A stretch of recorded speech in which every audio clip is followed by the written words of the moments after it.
Hi അസ്സാം വലൈക്കും friends. ഇന്നത്തെ ഒരു നോമ്പ് മുറി വ്ളോഗാണ് കേട്ടോ.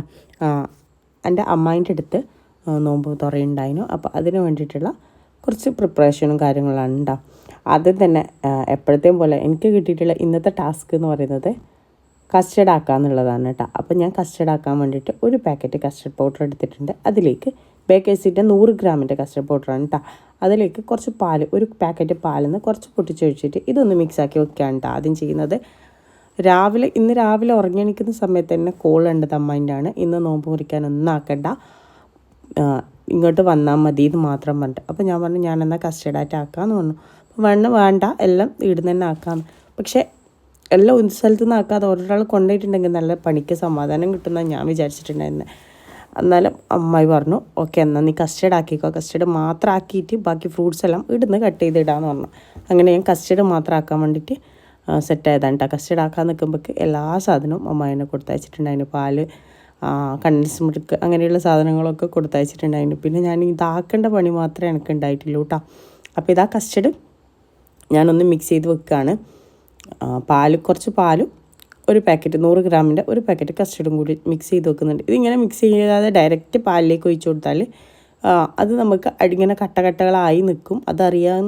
അറിയാത്ത ആരും ഉണ്ടാവില്ല എന്ന് വിചാരിക്കുകയാണ്. അപ്പോൾ ഇതാ ഇതിങ്ങനെ സെറ്റാക്കി വെക്കുന്നത്.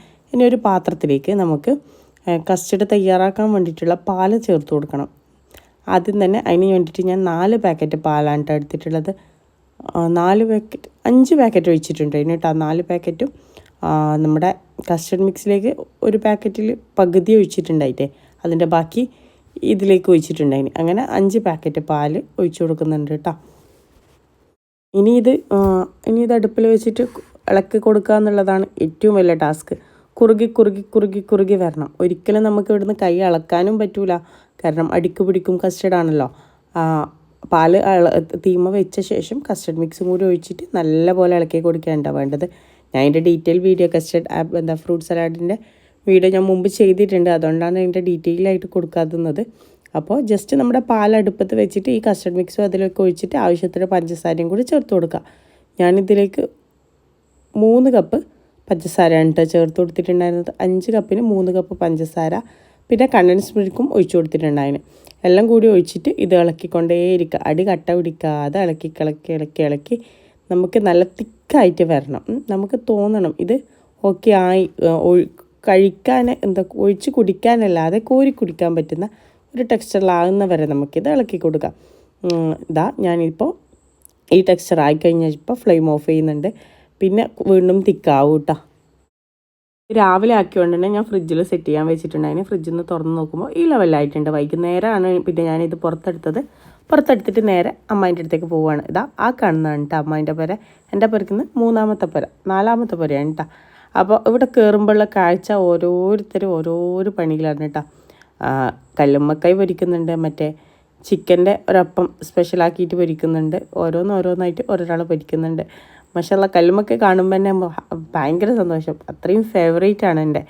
അപ്പോൾ ഇന്ന് നോമ്പ് മുറിക്ക് നമ്മൾ ഈ അപ്പുറമുള്ള പെരക്കാർ എല്ലാവരും ഫാമിലി തന്നെയാണ്, അങ്ങനെയുള്ളൂ.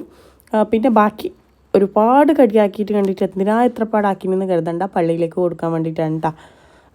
പള്ളിയിൽ നോമ്പ് മുറിയുണ്ട്. അപ്പോൾ നേരെ പള്ളിയിലേക്ക്, ആണുങ്ങളെല്ലാം പള്ളിയിലാണ്, പെണ്ണുങ്ങൾ മാത്രമേ ഉള്ളൂ കേട്ടോ. അപ്പോൾ ബാക്കിയൊക്കെ പള്ളിയിലേക്കുള്ളതാണ്. പിന്നെ ഞാൻ ഈ ചിക്കൻ പൊരിക്കുന്നതിൻ്റെ റെസിപ്പി അന്നേ കാണിക്കണമെന്ന് ചോദിച്ചാൽ ഒരു അടിപൊളി മസ്റ്റ് ട്രൈ ചിക്കൻ ഫ്രൈ ആണ് കേട്ടോ. അപ്പോൾ ചിക്കൻ കഴുകി വെച്ചിട്ടുണ്ട്. ഇതിലേക്ക് ഇഞ്ചി, പച്ചമുളക്, വെളുത്തുള്ളി പൊടിച്ചത് ചേർത്ത് കൊടുക്കുന്നുണ്ട്. ഇത് നമ്മുടെ ബിരിയാണി സ്പെഷ്യൽ ചിക്കൻ ഫ്രൈ ആണ് കേട്ടോ. അതായത് ബിരിയാണി വെക്കുന്നവരുടെ സ്പെഷ്യൽ, അങ്ങനെ തന്നെ പറയാം. ആവശ്യത്തിന് ഉപ്പും കൂടി ചേർത്ത് കൊടുത്ത് പിന്നെ കാശ്മീരി ചില്ലി പൗഡർ ഇതും ചേർത്ത് കൊടുക്കുന്നുണ്ട് കേട്ടോ. ഞാൻ എത്ര പൊരിക്കാൻ നോക്കിയാലും ഇതേ ലെവലിലാവലില്ല. അപ്പോൾ ഇന്ന് അമ്മായി കാണുന്ന സമയത്ത് ഞാൻ വീഡിയോ എടുത്തതാണ്. എന്നിട്ട് ആവശ്യത്തിന് കോൺഫ്ലോറും കൂടി ചേർത്തിട്ട് നല്ലപോലെ അടിപൊളിയായിട്ട് മിക്സ് ചെയ്ത് കൊടുക്കുക. വേണമെന്നുണ്ടെങ്കിൽ ചുവന്ന ഫുഡ് കളറും കൂടി ചേർത്ത് കൊടുക്കുക കേട്ടോ, ഓപ്ഷണലാണ്. എന്നിട്ട് ഒരു 2 മുട്ട, നിങ്ങളുടെ എത്രയാണോ നിങ്ങൾ ചിക്കൻ എടുക്കുന്നത് അതിനനുസരിച്ച്, ഇപ്പോൾ നമ്മളെല്ലാവരും കുറേ ആൾക്കാരില്ലേ, അതുകൊണ്ട് 2 മുട്ട ചേർത്ത് കൊടുത്തിട്ടുണ്ട്. വീട്ടിലേക്ക് ആവശ്യത്തിനാണെങ്കിൽ മാത്രം 1 മുട്ടയൊക്കെ ചേർത്ത് കൊടുത്താൽ മതി. ഇത്രയൊന്നും ചിക്കൻ എന്തായാലും പൊരിച്ചെടുക്കൂലല്ലോ. അപ്പോൾ ഇതാ മുട്ട നോക്കിയിട്ട് ചേർത്ത് കൊടുക്കുക. ഒന്നും വെള്ളമൊന്നും ചേർക്കാതെ നല്ല രീതിയിൽ മിക്സ് ചെയ്ത് കൊടുക്കുക. മിക്സ് ചെയ്തിട്ട് ഇതൊരു പാത്രത്തിലേക്ക് ഒരു മണിക്കൂറെങ്കിലും കുറഞ്ഞത് വെക്കണം കേട്ടോ. എങ്കിലേ അതിൻ്റെ ആ മസാലകൾ ചിക്കനിൽ പിടിക്കുമെന്നാണ് കേട്ടോ പറഞ്ഞിട്ടുള്ളത്. ഇത് ഫുള്ള് മിക്സാക്കി കഴിഞ്ഞിട്ടില്ല. ഇനി പൊരിക്കാനാകുന്ന സമയത്ത് ബാക്കിയും കൂടി മിക്സ് ചെയ്യാനുണ്ട്. അപ്പോൾ ഇതെല്ലാം മിക്സ് ചെയ്ത ശേഷം ബാക്കി ഫ്രിഡ്ജിലേക്ക് എടുത്ത് വെക്കുന്നുണ്ട് കേട്ടോ. കോൺഫ്ലവർ കുറച്ചധികം തന്നെ വേണം കേട്ടോ.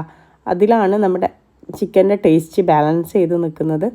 അപ്പോൾ അതവിടെ സെറ്റായിട്ടുണ്ട്. ഓരോരാൾ ജ്യൂസ് അടിക്കുന്നുണ്ട്. നമ്മുടെ ചായൻ്റെ കടികളൊക്കെ പാത്രത്തിലാക്കിയിട്ട് മാറ്റി കൊടുക്കുന്നുണ്ട്. പള്ളിയിലേക്ക് കൊണ്ടുപോകേണ്ടത് വേറെ, നമുക്കുള്ളത് വേറെ എന്നൊക്കെ ആക്കിയിട്ട്. ജ്യൂസ് ക്യാരറ്റാണ് കേട്ടോ. ക്യാരറ്റ് ജ്യൂസ് ഉണ്ട്, പിന്നെ നാരങ്ങ വെള്ളം കൂടിയാണ് ആക്കിയിട്ടുണ്ടായിരുന്നു. ഇതെന്താണെന്നറിയോ? ഇതാണ് പോള. നോമ്പിന് മാത്രം സ്പെഷ്യലായിട്ട് കാണപ്പെടുന്ന ഒരു സാധനമാണ് പോള. എനിക്കിഷ്ടമല്ല, എന്നാലും ഞാനത് കാട്ടി തന്നതാണ്. നാരങ്ങ വെള്ളമായി പിന്നെ ബാങ്ക് കൊടുക്കേണ്ട സമയത്തോടടിക്കുമ്പോൾ പിന്നെ എല്ലാവരും കലാശക്കൊട്ടായിട്ടാണ് ഫ്രൂട്ട്സ് എടുത്ത് വെക്കൽ, കട്ട് ചെയ്യൽ, ഒന്നും പറയേണ്ട. ആകെ അൽക്കുലത്തായിട്ടുണ്ടായിന്. പിന്നെ നോമ്പ് മുറിക്കാൻ വേണ്ടിയിട്ട് തുടങ്ങി. മാഷാ അല്ലാ, അങ്ങനെ നോമ്പ് 15. എത്ര പെട്ടെന്നല്ലേ നോമ്പ് 15 കഴിഞ്ഞു വന്ന്. പക്ഷെ പറയാതിരിക്കാൻ പറ്റില്ല കേട്ടോ. നോമ്പ് 13 മുതൽ ഇങ്ങോട്ട് ദിവസം കഴിയുന്നോറും വല്ലാത്ത ക്ഷീണമാണ്. നോമ്പ് മുറിക്കുമ്പോൾ ആ സമയമാകുമ്പോഴേക്ക് എല്ലാവരും അങ്ങോട്ട് സൈഡാകുന്നുണ്ട്. അത്രയും ക്ഷീണം പിടിക്കുന്ന നോമ്പ്. എന്തായാലും നല്ല ഈ നോമ്പ് നോറ്റ് വീട്ടുന്നവർക്കെല്ലാം പഠിച്ചോ നല്ല ക്ഷമ നൽകട്ടെ എന്നേ പറയാനുള്ളൂ. അത്രയും കൈനേ ഇല്ലാത്തൊരവസ്ഥയാണ് കേട്ടോ. നോമ്പ് പൊരി കാര്യങ്ങളെല്ലാം കഴിഞ്ഞിട്ട് പിന്നെ ബീഫ് ബിരിയാണിയാണ് ഉണ്ടാക്കുന്നത്. അപ്പോൾ അമ്മായി തന്നെയാണ് ബീഫ് ബിരിയാണി. അമ്മായി വല്ലാത്തൊരു കുക്കാണ്, മാഷാ അല്ലാ. നല്ല അടിപൊളി ഫുഡാണ്. അപ്പോൾ ബിരിയാണീൻ്റെ കാര്യങ്ങളും സെറ്റായിട്ടുണ്ട്. നെയ്ച്ചോറിന് ദമ്മിട്ടു. പിന്നെ ചിക്കൻ പൊരിക്കുന്നതിലേക്ക് ലാസ്റ്റ് ഫ്രിഡ്ജിൽ നിന്ന് എടുത്ത ശേഷം ചേർക്കുന്ന സ്പെഷ്യൽ ഇൻഗ്രീഡിയൻ്റാണ് നമ്മുടെ റവയും കൂടി ചേർത്തിട്ട് മിക്സ് ചെയ്ത്. ഞാൻ എപ്പോഴും എന്താ ചെയ്യലറിയോ?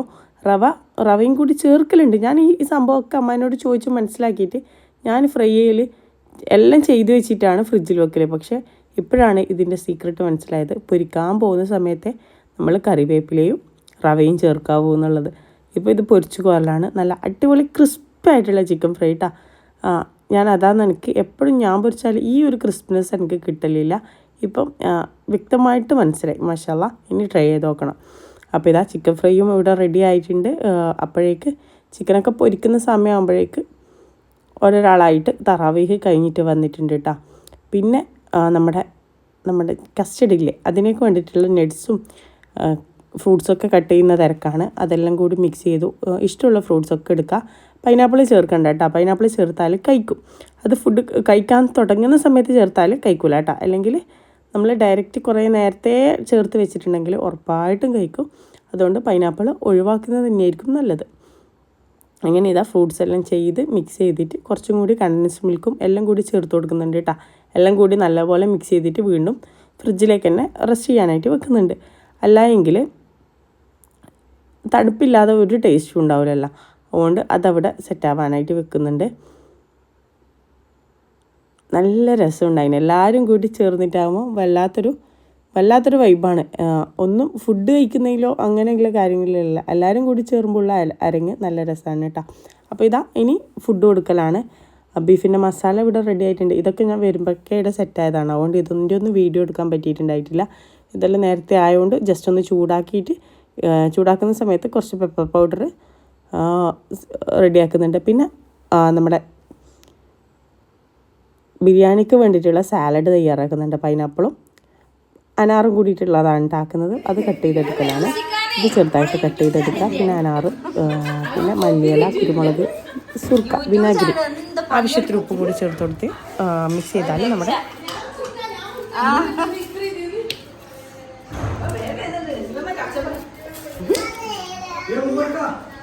അപ്പോൾ 2 പൈനാപ്പിളിനനുസരിച്ചിട്ടാണ് ഉണ്ടാക്കുന്നത്. ഈ പോളയില്ലേ കുറച്ച് ആക്കിയിട്ടുണ്ടായിട്ടു. ആര് തിന്നോ ഇല്ലയോ ഒന്നും അറിയില്ലല്ലോ. അതുകൊണ്ട് അതൊന്ന് കട്ട് ചെയ്തെടുക്കുന്നുണ്ട്. ബിരിയാണി ഇങ്ങനെയാണ് വിളമ്പിയിട്ടുള്ളത്. ദമ്മൊന്നും ഇട്ടിട്ട് മിക്സ് ആക്കിയിട്ട് സെറ്റാക്കി കൊടുത്തിട്ടുണ്ടായിട്ടില്ല. കുറച്ച് വലിയ ട്രേയിലേക്ക് ചോറും ഇങ്ങനെ ആക്കിയിട്ട് ഇത് ആ പോളക്ക് തിന്നാൻ പറ്റിയിട്ടുള്ള എന്തോ തേങ്ങാപ്പാലും ചെറിയ പഴവും പഞ്ചസാരയും കൂട്ടിയിട്ടുള്ളതാണ്. പോള ഇത് ഒഴിച്ചിട്ടാണല്ലോ കഴിച്ച് തിന്നണ്ടേ. എനിക്കിഷ്ടമല്ലാത്തതുകൊണ്ട് ആ ഭാഗത്തേക്കേ പോയിട്ടില്ല. നമ്മുടെ സാലഡും ഇവിടെ റെഡി ആയിട്ടുണ്ട്. സാലഡും അത്യാവശ്യം നല്ല ക്വാണ്ടിറ്റിയിൽ തന്നെ ഉണ്ടാക്കിയിട്ടുണ്ടായിന് കേട്ടോ. ഫുഡ് എല്ലാവരും തറാവിന് ശേഷം ഇടുന്നതായതുകൊണ്ട് 2-3 ബാച്ചായിട്ടാണ് ഇരുന്നിട്ടുണ്ടായിരുന്നത്. അപ്പോൾ ഇതാ അൽഹംദുലില്ലാ ഫുഡ് കഴിക്കലും കഴിഞ്ഞു. ഇത്രയേ ഉള്ളൂ ഇന്നത്തെ നോമ്പ് തുറ വിശേഷങ്ങൾ എന്ന് പറയുന്നത്. അപ്പോൾ ഇഷ്ടപ്പെട്ടിട്ടുണ്ടെങ്കിൽ നിങ്ങൾ ലൈക്ക് ചെയ്യുക, സബ്സ്ക്രൈബ് ചെയ്യാതെ കാണുന്നവരുണ്ടെങ്കിൽ ഒന്ന് സബ്സ്ക്രൈബ് ചെയ്യുക, ലൈക്ക്. ഇൻഷാ അല്ലാഹ് പുതിയ വീഡിയോസും വ്ളോഗ്സും ആയിട്ട് വീണ്ടും കാണാം. അതുവരേക്കും ടാറ്റാ ബൈ, ടേക്ക് കെയർ, അസ്സലാമു അലൈക്കും.